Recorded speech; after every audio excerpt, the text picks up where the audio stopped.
asema amekufa mtoto kijana ana umri wa miaka 20.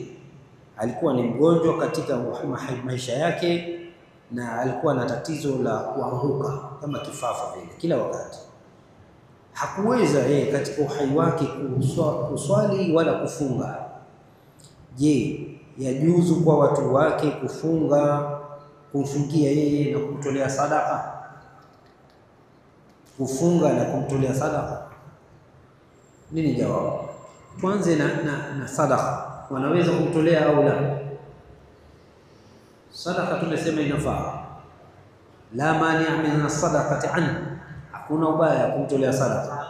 Wakadhalika siyam in mata wa alayhi siyam, na vile vile kufunga anaweza kulipiwa kama kweli kwa maradhi yake akawa hawezi kufunga, lakini as-sala no, kwa sababu ugonjwa utakapokuwa anao, basi kwa hali yoyote alitakiwa iswali kwa wepesi wowote ambao kwamba anauweza.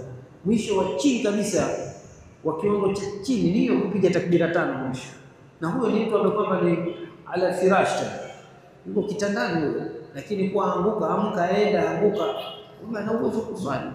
Kwa hiyo hilo hafanyiwi.